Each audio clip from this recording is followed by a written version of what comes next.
It's been 2 years. Have you? Are you still in love? Yes, I am. Good. I'm still with the same partner. Is this Deborah? Yes, it is. Okay. Wow, So, what a memory. well, I think you dedicated better love Yeah, I next did. time That's to her. True. That's true. So all's going well in She your finally world. got a book dedicated to her. Do you think men often approach the woman they don't want to be with instead of the woman they want to be with because they get shy, if that's it? If you're in a group. Well, women talk about this all the time. Yeah, He really likes you. I know he's talking to me, but he really likes you. I saw him watch you. Absolutely. I think there's a strange, almost a stricken thing that happens to a man when he has a real sighting, where he feels kind of awestruck. I'm serious about this. I love this, yes. And it kind of brings out the shy side of him. In fact, I have a friend who, after I'd written the book and written a section about what's going through a man's mind when he sees a woman that he really thinks is his true goddess, right, and possibly a soulmate, what happens is he's afflicted, he's paralyzed. And anyway, I was talking to this friend who's a very studly, confident male who does carpentry for a living, and men and women are both in awe of him when he walks into the room. And the guy told me this experience he had in a health food store recently, where he saw a woman that he just knew was too perfect to be believed, like just this wonderful looking female. And he spent 15 minutes wandering the aisles, sort of taking little looks at her, never had the nerve to speak to her. Finally, he started rotating a little closer to her with his shopping cart, and he still couldn't even bring himself to speak. He felt inadequate. He was humbled by the sight of her. And she was oblivious. She was completely oblivious to it until he finally started circulating very close to her, and then she noticed him and said something like, "Isn't it hard to choose a vitamin pill sometimes? There's just too many kinds of vitamin pills." And thank God she struck up a conversation with him, because he never would have been able to get a word out.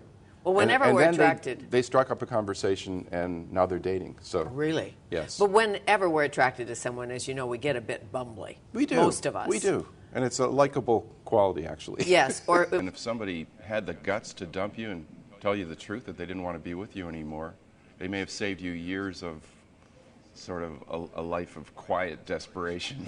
Exactly. That couples live when they're not really happy together. My granny used to say, when someone shows you who they really are, believe them. Yeah, exactly. Good advice. What an amazing thing we try for when we launch a serious relationship. It's a brave journey. It is. You know, we often sort of underestimate how important that choice is. Like, we put a huge effort into things like finding the right city to live in, the right job, the right house, and the right placemat for our dining room table. But we don't necessarily treat the finding of the right partner as being as important. But really, when you think about it, you're actually choosing the person who's going to be the most important person in your life if it works out. And that's almost like founding a new religion. Like, you're building your whole world around, the two of you are building your whole worlds around each other.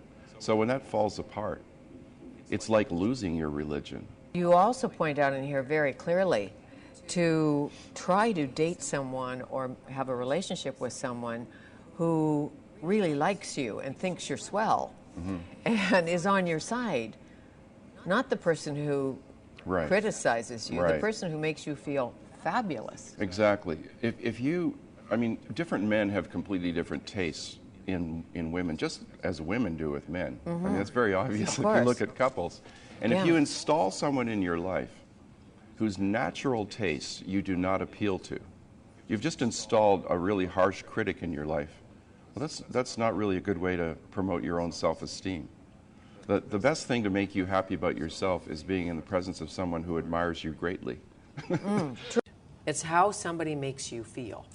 And when they're in your presence and you're having a great time, you feel fabulous. It's not that they have the perfect nose or the perfect leg, or they don't have a varicose vein here or there, or a chubby elbow. It's not about that. I think love is where friendship and sex meet. I like that. I think you're talking about the friendship part of it.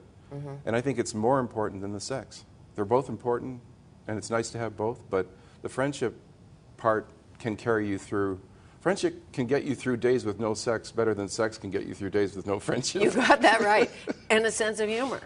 Yeah, exactly. Yeah, men and women mean two different things by romantic. You know that. You write about it in here. Right.